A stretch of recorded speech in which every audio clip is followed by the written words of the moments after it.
Thank you to the Business Committee for the honour that you've bestowed on us today on this very difficult day, but a day that we're very proud of as a family. I'm proud of my dad and his achievements over here for 19 years. He served here for 19 years and he enjoyed every day that he had the privilege of being here. He contested 7 elections, and for those that think this is an uncertain time, consider that there was 3 elections in 14 months in 1981 and in 1982. And he was honoured to serve as a minister in a number of different departments, but particularly loved the honour of being Minister of State in the Department of Foreign Affairs, in charge of Overseas Development Aid. He had a very good sporting track record, not something that I've picked up, and he played for an Oireachtas team in the 1978 against the Westminster Wanderers as the Westminster soccer team, and I think former Taoiseach Deputy Kenny served on that team with him. And yes, he was thrilled, Brendan, he would have been thrilled when the All Blacks won last Saturday week, but he would be even more thrilled that on the same day, Eastleigh GAA won their first Connacht Championship. He played with Eastleigh, even though they're a Sligo team as well, and he would have enjoyed both wins and both things. He was very conscious of the honour, very conscious of the integrity that one had to have as a member of this House, very conscious of representing all of the people. My grandparents both were active in the War of Independence and in the Civil War, but they grew up and they raised my dad and my uncle in a spirit of tolerance and respect for others. He played sport all his life, and yes, he played to win and he played the ball hard, but he respected opposition and he respected opposition voices.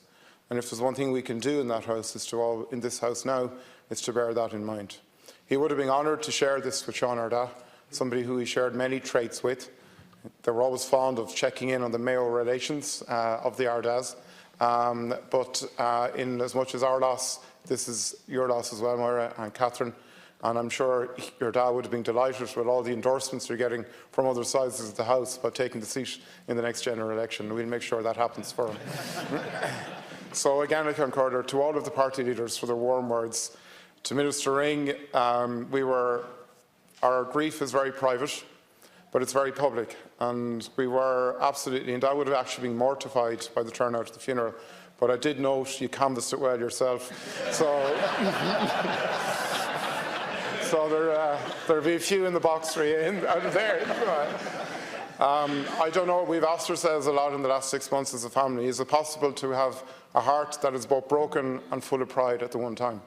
And it is, and we are full of pride that the respect and the integrity in which he's held, the memories that people have of him, and we aspire to live to those memories and to those standards as we proceed forward. His view of politics was that it was a game to be, it wasn't a game, it was a deadly serious profession, but it had to be respect the people that got here, but it had to be work collectively to work for those people.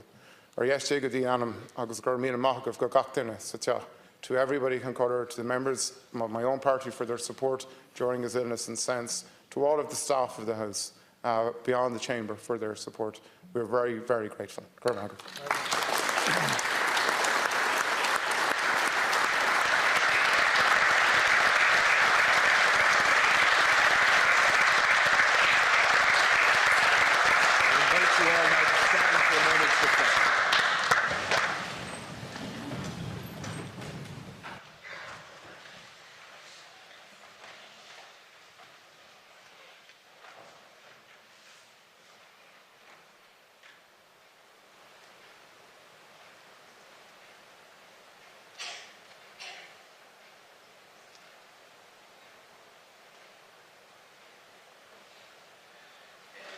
In peace.